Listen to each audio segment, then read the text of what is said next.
안녕하세요. 정말 착해 보이지만 내공이 만렙인 발전소장입니다.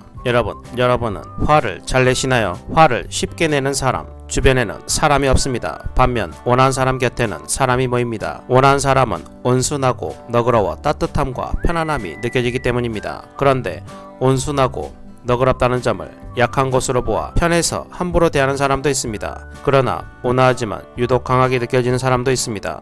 진정으로 온화한 사람은 얕잡아 보기 힘듭니다. 온순함, 너그러움, 편안함은 원하는 사람의 특징이지만 공격당하기 쉬운 사람에게서도 찾을 수 있는 특징입니다. 이들을 가르는 차이점은 분명함이라고 말씀드릴 수 있습니다. 공격당하기 쉬운 사람은 분명함이 부족합니다. 표현이 불분명합니다. 부드럽기만 할 뿐 단호함을 제때 보여주지 않는 경우가 많습니다. 분명함은 발끈하며 화를 내는 것으로 표현하기도 하지만 강한 느낌을 주는 원하는 사람은 화로 분명함을 표현하는 경우는 적습니다. 화를 내더라도 잔잔합니다. 하지만 더 강하게 와닿습니다. 그 이유는 무엇일까요? 오늘은 온화하지만 유독 강하게 느껴진 사람들의 특징, 진정으로 온화한 사람이 되는 그 방법에 대해서 알려드리겠습니다. 저처럼 착해 보이고 온순해 보이지만 남들에게 휘둘리기 싫으신 분들은 오늘 영상을 끝까지 시청해야 할 것입니다. 자, 그럼 오늘 이야기 시작합니다.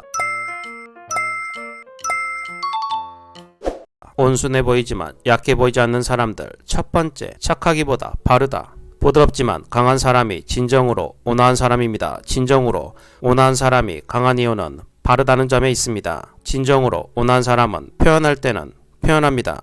부드럽지만 분명하게 전달합니다. 의견이 분명한 사람은 쉽게 보지 못합니다. 온화한 사람은 참는 사람이란 말을 종종 듣습니다. 그러나 참는 사람이 온화한 사람이라고 말하기 어렵습니다. 진정으로 온화한 사람은 불이나 치매에 참기만 하는 사람이 아닙니다. 남의 잘못을 참아주기도 하지만 그것은 결국 문제가 올바르게 해결되는 방향에서 내리는 결정입니다. 이런 행동이 가능한 이유는 힘이 있기 때문입니다. 자기 철학, 확고한 결의가 있기에 가능한 것입니다. 겉으로 온화해 보이는 사람은 나약해 보일 수 있지만 진정으로 온화한 사람은 확고한 결의에서 나오는 흔들리지 않는 모습에서 강함을 느끼게 됩니다. 두 번째, 화를 관리할 줄 안다. 진정으로 온화한 사람은 화를 더디 내는 사람입니다. 온화할수록 감정이 요동치지 않아 침착할 수 있습니다. 침착함은 상황 판단에 큰 힘이 됩니다. 덕분에 자신의 생각을 올바르게 표현할 수 있습니다. 온화한 사람일수록 더 큰 성공과 영향력을 가질 수 있다고 말하는 이유도 온화할수록 올바른 비판을 내릴 확률이 높아지기 때문입니다. 반면 화부터 내는 사람은 어떨까요? 바로 감정이 요동치고 흥분하게 되어 냉정을 잃게 됩니다. 판단에 필요한 시간이 짧아지고 흥분이 집중력을 떨어뜨려 올바른 판단을 방해합니다. 화가 많이 나면 눈에 보이는 것이 없게 되는 이유도 화로 인해 판단과 시야가 좁아지기 때문입니다. 화를 더디내는 사람이란 화를 참지 말아야 할 경우 외에는 참을 줄 아는 사람입니다. 화를 내더라도 부드럽게 표현할 줄 압니다. 서두르다 일을 거르치는 경우가 많습니다. 화도 마찬가지입니다. 현명한 판단을 내리고 나를 지키기 위해서는 화를 더디게 내는 것이 좋습니다. 이것이 가능하려면 무엇보다도 차분해져야 합니다. 화를 관리할 수 있어야 가능합니다. 그 방법 중 하나가 화를 객관적으로 다룰 줄 아는 능력입니다. 먼저 화에 몰입되지 않고 화로 인해 발생되는 일을 떠올리는 것도 화를 객관적으로 다루는 예입니다. 이처럼 화를 객관적으로 다룬다는 것은 화나는 상황에서 한 걸음 떨어져 바라보는 것 또는 제3자 입장에서 상황을 파악하는 것입니다. 먼저 내 감정을 잠시 제쳐두고 합리적인 해결책을 찾습니다. 그 다음 내 감정을 올바르게 해소할 방법을 찾습니다. 진정으로 온화한 사람들은 이런 과정을 통해 해결책을 침착하게 말함으로써 화나는 상황을 정리합니다. 보통 사람이라면 화를 낼 법한 상황인데 침착한 말투로 핵심을 말하고 해결책을 제시하면 그 당황하지 않는 모습에 기가 죽습니다. 혼란한 상황에서도 예리하게 필요한 해결책을 제시해 순간 압도된 느낌을 받습니다. 감정조절, 집중력, 판단력에서 강한 힘을 느끼는 것입니다. 이 사람에겐 뭔가 있다는 느낌을 받아 주춤합니다. 이 사람 뭐지? 건드리지 말아야 할 사람을 건드렸나? 라는 두려움을 느끼게 됩니다. 과거 화로 인해 손해만 봤던 경험에서 지혜가 생긴 사람에게서 이런 대처를 종종 봅니다. 감당할 만한 힘이 있어서 여유롭게 행동하는 사람도 있습니다. 이런 지식과 지혜를 익혀 정신적으로 성숙해진 사람도 여기에 포함됩니다. 세 번째, 끈기 있게 자기를 조절한다. 겉만 원하는 척하는 사람은 금방 변하고 성격도 까탈스러운 경우가 정말 많습니다. 원하는 사람은 사람 자체가 원하기 때문일 수도 있지만 끈기 있게 자기를 조절한 덕분에 얻은 결과입니다. 원하는 마음은 자기 조절을 통해 단련된 강한 마음입니다. 원함은 나약한 이미지가 아닙니다. 진정으로 원하는 사람은 따뜻하고 의지하고 싶어지는 사람입니다.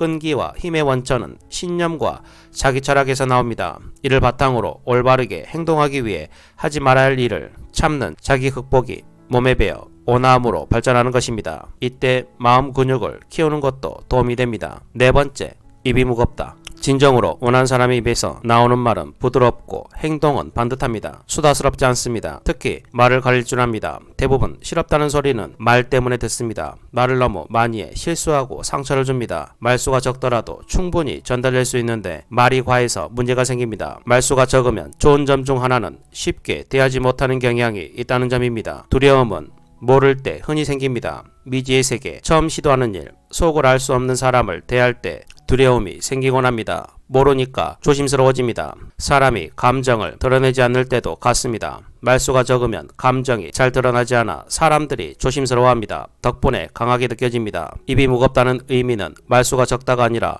필요한 말을 한다는 의미입니다. 신중하게 말한다는 의미입니다. 말이 많더라도 실현하지 않고 차분하면 됩니다. 그러나 말이 많으면 상대를 배려하기 힘든 경우가 많습니다. 상대가 말할 기회를 뺏고 지치게 할 수 있기 때문입니다. 그러면 옳은 말을 해도 소용없습니다. 옳은 말도 가치가 떨어집니다. 이런 사람은 원하는 사람이기보다 가벼운 사람입니다. 그냥 자기 말만 하는 마음 좋은 사람, 하지만 대화하기 꺼려지는 사람입니다. 오늘은 이렇게 온화해 보이지만 강한 사람의 특징에 대해서 알아보았습니다. 다시 한번 정리해드리겠습니다. 첫 번째, 착하기보다 바르다. 두 번째, 화를 관리할 줄 안다. 세 번째, 끈기 있게 자기를 조절한다. 네 번째, 입이 무겁다. 이런 사람들 주변에는 사람들이 모이기 시작합니다. 그리고 인간관계로 인한 트러블도 당연히 적습니다. 오늘은 이 말을 끝으로 영상을 마치겠습니다. 자기 자신을 하찮은 사람으로 깎아내리지 마라. 오늘도 영상을 끝까지 시청해 주셔서 정말 감사합니다. 오늘 영상이 유익하고 여러분의 삶에 도움이 되셨다면 구독, 좋아요, 알림 설정 부탁드리고 댓글에 발전 소장님처럼 착해 보이지만 강한 사람이 되고 싶어요 라고 남겨주시면 제가 답을 남겨드리겠습니다.